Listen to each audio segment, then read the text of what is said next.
ಯಾವತ್ತಾನೆ ಒಪ್ಕೊಂಡೆ. Big boss ಒಳಗಡೆನೂ ಅದೇ ತರ ಇದ್ರು, ಹೊರಗಡೆನೂ ಅದೇ ತರ ಇದ್ದಾರೆ. ಅವ್ರ ವ್ಯಕ್ತಿತ್ವನೇ ಅದು. ನಾವೇನು ಬದಲಾವಣೆ ಮಾಡಕ್ಕಾಗಲ್ಲ ಸರ್. ಹನುಮಂತ್ ಅವರು ಏನು ಯುದ್ಧ ಮಾಡಿ ಗೆದ್ದವರ? ಅವರು ಹಾಡು ಹೇಳ್ಕೊಂಡೆ ಬಂದಿದ್ದು ತಾನೇ. ಅವರೇ ಹನುಮಂತ್ ಅವರು ಈ ಸಲ ಹೇಳಿದ್ರು, ನಾನು ಸ್ವರದಲ್ಲಿ ಗೆದ್ದೆ, ಗಿಲ್ಲಿ ನಟ ಅವರು ಮಾತಾಡಿ ಗೆದ್ರು ಅಂತ ಹೇಳಿದ್ದಾರೆ. ಕರೆಕ್ಟ್ ಅಲ್ಲ ಸರ್? ಅವರು ಏನು ಯುದ್ಧ ಮಾಡಿ ಟಾಸ್ಕ್ ಆಡಿ ಗೆದ್ದು ಕಷ್ಟಪಟ್ಟು ಏನು ಮಾಡಿಲ್ವಲ್ಲ ಸರ್? ಅವರು ಒಂದು ಮೂಲೆ ಇದಕ್ಕಿಂತ ಮುಂಚೆ ಚಂದನ್ ಶೆಟ್ಟಿ ಅವ್ರು ಹೆಂಗೆ ಸರ್ ಗೆದ್ದಿದ್ದು? ಅವರು ಹಾಡು ಹೇಳಿ ರ್ಯಾಪ್ ಸಾಂಗ್ ಮಾಡಿನೇ ಗೆದ್ದಿದ್ದು. ಅದಕ್ಕಿಂತ ಮುಂಚೆ ಪ್ರಥಮ್ ಅವರು ಗೆದ್ದಿದ್ದು ಅದೇ ತರ ತಾನೆ. ನಮ್ಮನ್ನ ಯಾಕೆ ನೋಡ್ಬೇಕು? ಅವ್ರು ಇಂತ ಕಿತ್ತಾಡಿದ್ರೆ ಒದ್ದಾಡಿದ್ರೆ ಗುದ್ದಾಡಿದ್ರೆ ನಮ್ಮನ್ನ ಯಾಕೆ ನೋಡ್ಬೇಕು ಅಂತ ಅಲ್ಲೇ ಹೇಳದ್ ಬಿಗ್ ಬಾಸ್ ಅಲ್ಲಿ ಗಿಲ್ಲಿ.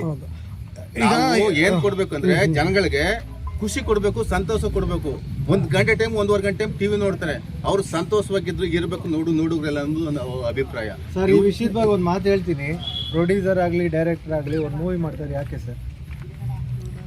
ಎಲ್ಲಾರು ನೋಡಿ ಮನರಂಜನೆ 400 ಕೋಟಿ ಆಗ್ಲಿ 500 ಕೋಟಿ ಆಗ್ಲಿ ಹಾಕ್ಬಿಟ್ಟು ಏನಕ್ಕೆ ಮೂವಿ ಮಾಡ್ತಾರೆ? ಮನರಂಜನೆ ಮಾಡ್ಲಿ ಅಂತ. ಇದು ಒಂದು ಮನರಂಜನೆ ಪ್ರೋಗ್ರಾಮ್. ಮನರಂಜನೆ ಪ್ರೋಗ್ರಾಮ್ ಅಲ್ಲಿ 24 ಕ್ಯಾರೆಕ್ಟರ್ ಹಾಕಿರ್ತಾರೆ. ಎಲ್ಲ ಫಿಸಿಕಲಿನೇ ಹಾಕಲ್ಲ, ಎಲ್ಲ ಸಿಂಗರ್ನೇ ಹಾಕಲ್ಲ, ಎಲ್ಲ ಕಾಮಿಡಿನೇ ಹಾಕಲ್ಲ. ಅದು ಕಾಮಿಡಿ ಶೋ ಆಗ್ತದೆ. ಎಲ್ಲ ಒಗ್ಗೂಟಿದ್ರೆ ಅದೊಂದು ಬಿಗ್ ಬಾಸ್. ಈಗ ಅಕ್ಸೆಪ್ಟೆನ್ಸ್ ಮಾಡ್ಕೋತಾ ಇಲ್ವಲ್ಲ ಸೋತಿರೋದನ್ನ? ಅದು ಅವರ ಅಭಿಪ್ರಾಯ.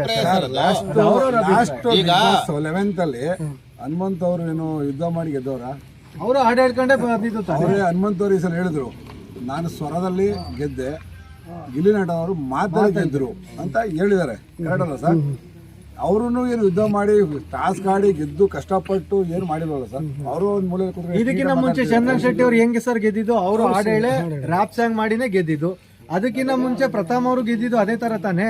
ಎಲ್ಲಾರನು ಟಕ್ಕರ್ ಕೊಟ್ಟು ಮಾತಿಗೆ ಮಾತು ಕೊಟ್ಬಿಟ್ಟೆ ಅವರು ತಾನೇ ಗೆಲ್ಲೋದು. ಅದೇ ಕಾನ್ಸೆಪ್ಟ್. ಟಾಸ್ಕ್ ಆಡ್ಬೇಕು ಅನ್ನೋದಾಗಿದೆ. ಇವ್ರನ್ನ ಅಕ್ಷರ ತಗೊಂಡಾಗ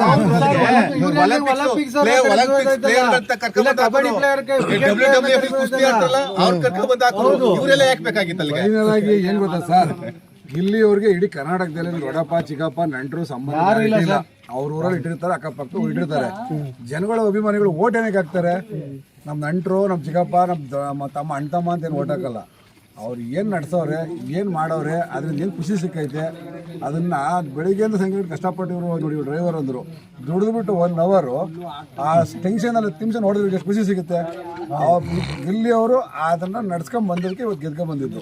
ಸಿಂಪಲ್ ಆಗಿ ಹೇಳ್ಬೇಕು ಅಂದ್ರೆ ನೋಡಿ, ಯೋಧರು ಈಗ ಆಲ್ರೆಡಿ ಹೇಳಿದ್ದಾರೆ ಗಿಲ್ಲಿಗೆ ಓಟ್ ಮಾಡಿ ಅಂತ. ಕಾರಣ ಕೊಟ್ಟಿದ್ದಾರೆ ಗೊತ್ತಿದೆ, ನೀವು ನೋಡಿದ್ದೀರಾ ನೀವು. ಅವ್ರಿಗೆ ಇದು ವೈರಿಗಳಿಗೋಸ್ಕರ ಯೋಧ 24 ಗಂಟೆ ಚಳಿನಲ್ಲಿ ಬಿಸಿಲಲ್ಲಿ ಕಾದು ಕೂತಿರ್ತಾರೆ, ನಿಂತಿರ್ತಾರೆ. ಆ ಸ್ಟ್ರೆಸ್ಸಲ್ಲಿ 10 ನಿಮಿಷ ಇವ್ರದ್ದೊಂದು ಶೋ ನೋಡಿ ಮೈಂಡ್ ರಿಲ್ಯಾಕ್ಸ್ ಮಾಡ್ಕೊಂಡಿದ್ದೀವಿ. ನಮ್ಗೆ ಎಷ್ಟೋ ಟೆನ್ಷನ್ ಇದ್ದಿತ್ತು, ಇದು ನೋಡಿ ಖುಷಿ ಪಟ್ಟಿದ್ದೀವಿ ಅನ್ನೋದನ್ನು ಕಮೆಂಟ್ ಮಾಡಿಬಿಟ್ಟಿದ್ದಾರೆ ಅಲ್ವಾ?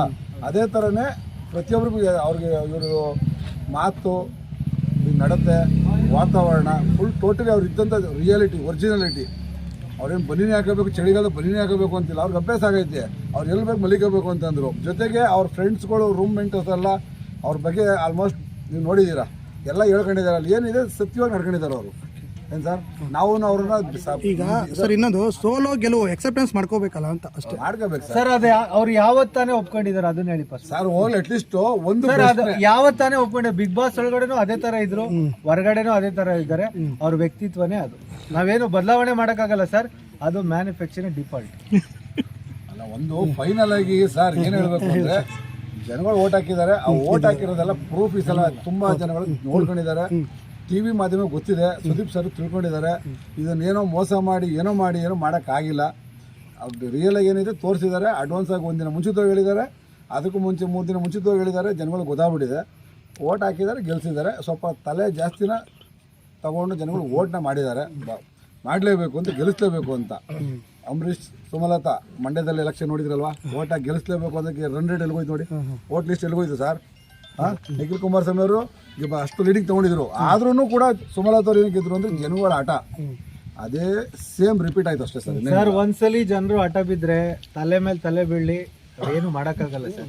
ಗೆಲ್ಲಿಸ್ಲೇಬೇಕು ಅಂತಾನೆ ಗೆಲ್ಸಿದ್. ಇದನ್ನ ಯಾವುದೇ ಒಬ್ರು ತಾರತಮ್ಯ ಮಾಡಲಿಲ್ಲ. ಇದು ಗಿಲ್ಲಿಯವ್ರನ್ನ ಗೆಲ್ಲಿಸ್ಬೇಕು ಅಂತ ಕರ್ನಾಟಕ ಜನ ಪಣ ತೊಟ್ಟು ಪ್ರತಿಕ್ರಿಯೆ ಕೊಟ್ಟಿದ್ದಾರೆ ಅವ್ರಿಗೆ, ಅಶ್ವಿನಿ ಗೌಡ ಅವ್ರಿಗೆ. ಆಮೇಲೆ ಇನ್ನೊಂದು ಮಾತು ಹೇಳ್ತೀನಿ ಅಂದರೆ, ಅಶ್ವಿನಿ ಗೌಡರು ಅಂದರೆ ಪರ್ಸನಲಿ ನನಗೆ ತುಂಬ ಇಷ್ಟ. ಅವ್ರ ಮಾತಲ್ಲಿ ತುಂಬ ಅವ್ರ ವ್ಯಕ್ತಿತ್ವ ಕೆಳಗಿಟ್ಟು ಮಾತಾಡ್ಕೊಂತವ್ರೆ. ಮುಂದಿನ ದಿನಗಳಲ್ಲಿ ಅದು ಅವ್ರಿಗೆ ತೊಂದರೆ ಆಗುತ್ತೆ ಸರ್, ನಮಗೇನಲ್ಲ. ಓಕೆ